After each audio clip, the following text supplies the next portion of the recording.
আকাশবাণী আগরতলা। স্থানীয় সংবাদ পড়ছি চন্দন লেখাপাল।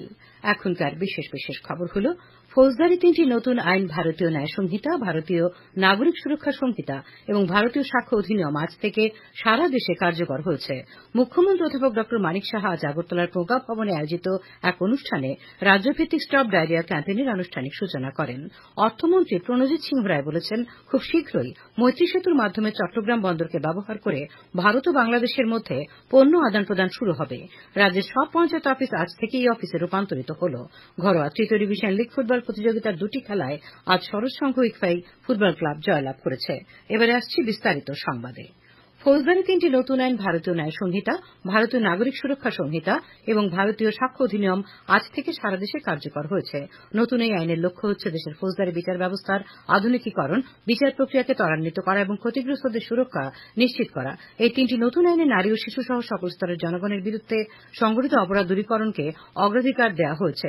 কেন্দ্রীয় স্বরাষ্ট্রমন্ত্রী অমিত শাহ বলেছেন যে আজ থেকে এই 3টি আইন কার্যকর হওয়ায় দেশের ফৌজদারি বিচার ব্যবস্থা আরও আধুনিক হবে। তিনি বলেন, ফৌজদারি বিচার ব্যবস্থা এখন সম্পূর্ণ দেশীয় এবং স্বাধীনতার পরে ভারতীয় নীতিমালার সঙ্গে জড়িত। নতুন দিল্লিতে 3টি ফৌজদারি আইন সম্পর্কে সংবাদ মাধ্যমকে শ্রী শাহ বলেন, নতুন আইন দ্রুত বিচার এবং বিচার প্রার্থীদের অধিকার নিশ্চিত করবে। স্বরাষ্ট্রমন্ত্রী বলেন, নতুন আইনে নারী ও শিশু নির্যাতনকে অগ্রাধিকার দেওয়া হচ্ছে। তিনি আরও জানান, গণধর্ষণের অপরাধে এখন 20 বছরের কারাদণ্ড বা যাবজ্জীবন কারাদণ্ড হতে পারে এবং নাবালিকা ধর্ষণে মৃত্যুদণ্ড হবে। শ্রী শাহ বিরোধীদের নিন্দা করে অভিযোগ করেছেন যে তারা এই আইন সম্পর্কে মিথ্যা প্রচার করছে। মুখ্যমন্ত্রী অধ্যাপক ড মানিক সাহা আগরতলার প্রজ্ঞা ভবনে আয়োজিত এক অনুষ্ঠানে রাজ্যভিত্তিক স্টপ ডায়রিয়া ক্যাম্পেইনের আনুষ্ঠানিক সূচনা করেন। তিনি বলেন, পেটের রোগ ডায়রিয়া প্রতিরোধে পরিষ্কার পরিচ্ছন্নতার বিষয়ে সবাইকে সচেতন হতে হবে। ডায়রিয়া রোগ থেকে শিশুদের রক্ষা করতে হলে মা ও শিশুর স্বাস্থ্যবিধির উপর বিশেষ নজর দিতে হবে।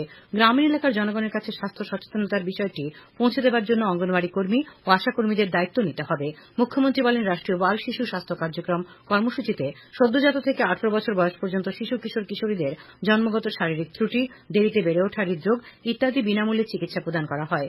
গত 10ই মে চেন্নাইয়ের অ্যাপোলো হাসপাতালের সঙ্গে রাজ্য সরকারের একটি মৌ স্বাক্ষরিত হয়েছে। এই মৌ অনুসারে হৃদরোগে আক্রান্ত শিশুদের ওই হাসপাতালে সম্পূর্ণ বিনামূল্যে অস্ত্রোপচার করা হবে। সারা রাজ্যে যক্ষ্মারোগ দূরীকরণের প্রকল্পের আওতায় সকল যক্ষ্মারোগীদের পুষ্টিকর খাদ্য গ্রহণের জন্য চিকিৎসা চলাকালীন প্রতি মাসে নিক্ষয় পোষণ যোজনায় 500 টাকা করে সরাসরি রোগীর ব্যাংক অ্যাকাউন্টে দেওয়া হচ্ছে। 2025 সালের মধ্যে 100% টিবিমুক্ত গ্রাম পঞ্চায়েত গড়ে তোলার লক্ষ্য নিয়েছে সরকার। স্টপ ডায়রি অভিযান আজ থেকে শুরু হয়ে 31 আগস্ট পর্যন্ত চলবে। এই অভিযানকালে স্বাস্থ্যকর্মীরা বাড়ি বাড়ি গিয়ে 5 বছর বয়স পর্যন্ত প্রায় 3 লক্ষ শিশুকে 2টি ওআরএস প্যাকেট এবং 14টি করে জিঙ্ক ট্যাবলেট প্রদান করবেন। এদিকে আজ আগরতলায় সাংবাদিক সম্মেলনে পশ্চিম ত্রিপুরা জেলার জেলাশাসক ড বিশাল কুমার ও পুলিশ সুপার ড কিরণ কুমারকে নতুন 3টি আইনের বিভিন্ন ধারা সম্পর্কে জনগণ ও আইনের সাথে যুক্ত সংশ্লিষ্ট সকলকে অবগত করতে সচেতনতামূলক অনুষ্ঠানের আয়োজন করা হয়। রাজ্যে নতুন এই আইনগুলি কার্যকর করার জন্য ইতিমধ্যে 4000-এর উপর সংশ্লিষ্ট ক্ষেত্রের ব্যক্তিদের প্রশিক্ষণ দেওয়া হচ্ছে। ধলাই জেলার জেলাশাসক সাজু ওয়াহিদে আজ আমবাসায় এক সাংবাদিক সম্মেলনে 3টি নতুন ফৌজদারি আইনের বিষয়ে বিস্তারিত ব্যাখ্যা করেন। তিনি জানান, এই 3টি আইন সম্পর্কে জেলার সর্বস্তরের জনগণকে অবহিত করতে পুলিশ ও প্রশাসনের উদ্যোগে ব্যাপক প্রচার করা হবে। সাংবাদিক সম্মেলনে জেলার অতিরিক্ত পুলিশ সুপার মানবেন্দ্র চৌধুরী উপস্থিত ছিলেন। নতুন 3 ফৌজদারি আইন কার্যকর নিয়ে আজ খোয়াই থানায় একটি বিশেষ সচেতনতামূলক বৈঠক হয়। বৈঠকে পুলিশ, সাংবাদিক, ব্যবসায়ী, জনপ্রতিনিধি ও অন্যান্যরা উপস্থিত ছিলেন। এই আইন কার্যকর নিয়ে বৈঠকে বক্তব্য রাখেন মহকুমা পুলিশ আধিকারিক প্রশান্ত মজুমদার, খোয়াই থানার ওসি সুবীর মালাকার। সিপাহীজলা জেলার আরক্ষা প্রশাসনের উদ্যোগে সোনামুড়া মহকুমার সোনামুড়া ও যাত্রাপুর থানায়ও এই নতুন আইন নিয়ে সভা হয়। অংশ নেন মহকুমায় কর্মরত সাংবাদিকদের পাশাপাশি বিভিন্ন স্তরে নির্বাচিত জনপ্রতিনিধি এবং অন্যান্যরা। আজ থেকে গোটা দেশে এই চালু হওয়া নতুন আইন নিয়ে আলোচনা করেন police inspector শ্যামবাবু Sinha, OC Jayanta Kumar দে।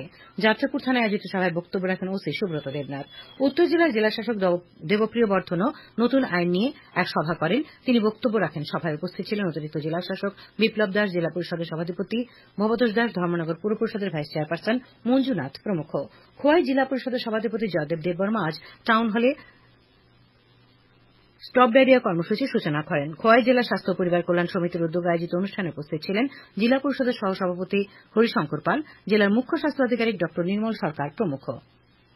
মুখ্যমন্ত্রী অধ্যাপক ডক্টর মানিক সাহা পড়াশোনার পাশাপাশি সংস্কৃতি চর্চা ও খেলাধুলায় অংশগ্রহণ করতে ছাত্রছাত্রীদের পরামর্শ দিয়েছেন।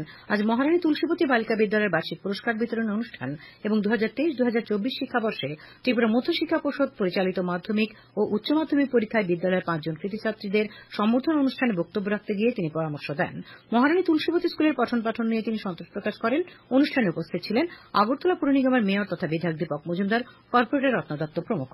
খবর প্রচারিত হচ্ছে আকাশবাণীর আগরতলা কেন্দ্র থেকে। রাজ্যের সব পঞ্চায়েত অফিস আজ থেকে এই অফিসে রূপান্তরিত হল। মুখ্যমন্ত্রী অধ্যাপক ডক্টর মানিক সাহা সচিবালয়ে এক অনুষ্ঠানে বৈদ্যুতিন বোতাম টিপে এই অফিসের সূচনা করেন। মুখ্যমন্ত্রী বলেন, আজকের দিনটি একটি ঐতিহাসিক দিন। এখন থেকে গ্রাম পঞ্চায়েত স্তরে জনগণ এই পদ্ধতিতে অভাব অভিযোগ জানাতে পারবেন। অনুষ্ঠানে উপস্থিত ছিলেন তথ্য প্রযুক্তিমন্ত্রী প্রণজিৎ সিংহ রায়, মুখ্য সচিব জে কে সিনহা প্রমুখ। অর্থমন্ত্রী প্রণজিৎ সিংহ রায় বলেছেন, খুব শীঘ্রই মৈত্রী সেতুর মাধ্যমে চট্টগ্রাম বন্দরকে ব্যবহার করে ভারত ও বাংলাদেশের মধ্যে পণ্য আদান প্রদান শুরু হবে। আজ প্রজ্ঞা ভবনে 8ম জিএসটি দিবস উদযাপন অনুষ্ঠানের উদ্বোধন করে তিনি কথা বলেন। তিনি বলেন, বর্তমান রাজ্য সরকার গত 6 বছরে জনগণের উপর বাড়তি কোনো করের বোঝা আরোপ করেনি। তারপরও 2022-2023 অর্থ বছরে বিভিন্ন কর খাতের রাজ্যে প্রায় 3,000 কোটি টাকার বেশি কর আদায় করা হয়েছে। মুখ্যমন্ত্রী প্রফেসর ডক্টর মানিক সাহা আজ জাতীয় চিকিৎসক দিবস উপলক্ষে রাজ্য স্বাস্থ্য দপ্তরের উদ্যোগে রবীন্দ্র শতবার্ষিকী ভবনে আয়োজিত অনুষ্ঠানের উদ্বোধন করেন। উপস্থিত ছিলেন মুখ্য সচিব জে কে সিনহা, অতিরিক্ত স্বাস্থ্য সচিব ডক্টর ব্রহ্মেদ কৌর, স্বাস্থ্য অধিকর্তা ডক্টর সঞ্জীব দেববর্মা, মেডিকেল এডুকেশনের অধিকর্তা ডক্টর হরপ্রসাদ শর্মা, পরিবার কল্যাণ রোগ প্রতিরোধ দপ্তরের অধিকর্তা ডক্টর অঞ্জন দাস, এনএচএম রাজ্য অধিকর্তা রাজীব দত্ত। শুরুতেই ডক্টর বিধানচন্দ্র রায়ের প্রতিকৃতিতে ফুলমালা দিয়ে শ্রদ্ধা জানান মুখ্যমন্ত্রী সহ অন্যান্য অতিথিরা। অনুষ্ঠানে 10 জন প্রবীণ চিকিৎসককে সম্বর্ধনা জানানো হয়। এদিকে প্রধানমন্ত্রী নরেন্দ্র মোদী চিকিৎসক দিবস উপলক্ষে সমস্ত চিকিৎসকদের শুভেচ্ছা জানিয়েছেন।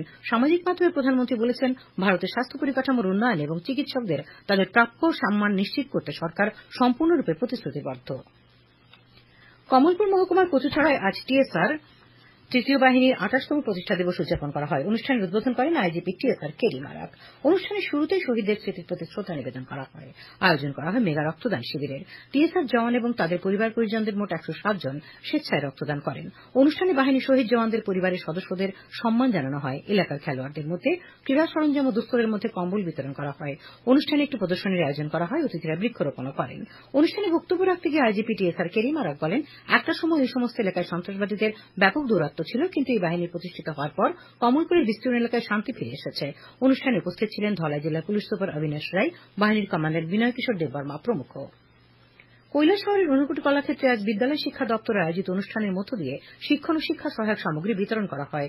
যুব বিষয়ক ও ক্রীড়ামন্ত্রী টিঙ্কু রায় এই কর্মসূচির আনুষ্ঠানিক উদ্বোধন করেন। তিনি বলেন, খুব শীঘ্রই রাজ্যের স্কুলগুলিতে খেলার সামগ্রী বিতরণ করা হবে। শিক্ষার পাশাপাশি খেলাধুলার উপর গুরুত্ব দিচ্ছে রাজ্য সরকার। আজকের অনুষ্ঠানে ঊনকোটি জেলা পরিষদের সহসভাধিপতি শ্যামল দাস, জেলা শাসক দিলীপ কুমার চাকমা প্রমুখ বক্তব্য রাখেন।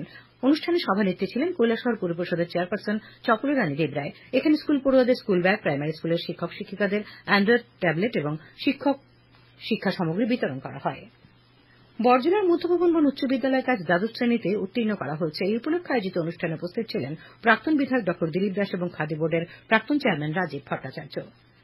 টিওয়াইএফ জম্পু জেলা মহকুমা কমিটির পক্ষ থেকে 5 দফা দাবিতে আজ জম্পু জেলার মহকুমা শাসক সুমিত কুমার পান্ডের কাছে ডেপুটেশন দেওয়া হয়। উল্লেখযোগ্য দাবিগুলো হল জম্পু জেলার সদর এলাকায় ডিগ্রি কলেজ স্থাপন, এডিসির হাতে অধিক ক্ষমতা প্রদান এবং বিভিন্ন সরকারি দপ্তরের শূন্য পদগুলি পূরণ করা। কর্মসূচিতে উপস্থিত ছিলেন প্রাক্তন এমডিসি রমেন্দ্র দেববর্মা, টিওয়াইএফ নেতা রঞ্জন দেববর্মা, মুকেশ দেববর্মা, জীবন দেববর্মা প্রমুখ। ঊনকোটি জেলা কৃষি বিজ্ঞান কেন্দ্র বা কেভিকের উদ্যোগে আজ কৈলাসহর শ্রীরামপুর স্বামী বিবেকানন্দ ভবনে এক অনুষ্ঠানে 8 ধরনের বীজ বিতরণ করা হয়। এতে 900 জন কৃষক উপকৃত হয়েছেন। এই কর্মসূচির উদ্বোধন করেন সমাজ কল্যাণ ও সমাজ শিক্ষামন্ত্রী টিঙ্কু রায়। উপস্থিত ছিলেন ঊনকোটি জেলা পরিষদের সহসভাধিপতি শ্যামল দাস, কেভিকের বরিষ্ঠ বিজ্ঞানী বিশ্বজিৎ বল, উদ্যানবিদ ডক্টর রতন দাস, অবসরপ্রাপ্ত কৃষি তত্ত্বাবধায়ক প্রতাপ চন্দ্র দাস প্রমুখ। খেলার খবর। ঘরোয়া তৃতীয় ডিভিশন লীগ ফুটবল প্রতিযোগিতার 2টি খেলায় আজ শরৎ সংঘ ইকফাই ফুটবল ক্লাব জয়লাভ করেছে। উমাকান্ত মিনি স্টেডিয়ামে অনুষ্ঠিত খেলায় শরৎ সংঘ 2-0 গোলে বিবেকানন্দ ক্লাবকে হারিয়ে দেয়। একই মাঠে অপর খেলায় ইকফাই ফুটবল ক্লাব 5-0 গোলে উমাকান্ত কোচিং সেন্টারকে হারিয়েছে। আবহাওয়া। আগামী 24 ঘণ্টায় রাজ্যের ধলাই এবং গোমতী জেলায় বিক্ষিপ্তভাবে প্রবল বর্ষণের সতর্কবার্তা জারি করা হয়েছে। রাজ্যের অন্যান্য সব জেলায় বিক্ষিপ্তভাবে ভারী থেকে অতি ভারী বৃষ্টি হতে পারে।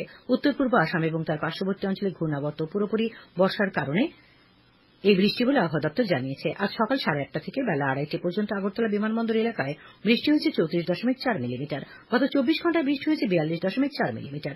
আগামীকাল তাপমাত্রা থাকবে সর্বোচ্চ 30 ডিগ্রি সেলসিয়াস এবং সর্বনিম্ন 26 ডিগ্রি সেলসিয়াসের কাছাকাছি।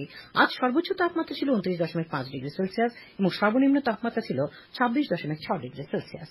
শেষ করার আগে খবরের বিশেষ বিশেষ অংশগুলি আর একবার। ফৌজদারি 3টি নতুন আইন ভারতীয় ন্যায় সংহিতা, ভারতীয় নাগরিক সুরক্ষা সংহিতা এবং ভারতীয় সাক্ষ্য অধিনিয়ম আজ থেকে সারা দেশে কার্যকর হয়েছে। মুখ্যমন্ত্রী অধ্যাপক ড মানিক সাহা আগরতলার প্রজ্ঞা ভবনে এক অনুষ্ঠানে রাজ্যভিত্তিক স্টপ ডায়রিয়া ক্যাম্পেইনের সূচনা করেন। অর্থমন্ত্রী প্রণজিৎ সিংহ রায় বলেছেন, খুব শীঘ্রই মৈত্রী সেতুর মাধ্যমে ভারত ও বাংলাদেশের মধ্যে পণ্য আদান প্রদান শুরু হবে। রাজ্যের সব পঞ্চায়েত অফিস আজ থেকে এই অফিসে রূপান্তরিত হল। ঘরোয়া তৃতীয় ডিভিশন লীগ ফুটবল প্রতিযোগিতার 2টি খেলায় আজ সরসংঘ ইকরাই ফুটবল ক্লাব জয়লাভ করেছে। স্থানীয় সংবাদ আজকের মতো এখানেই শেষ হল।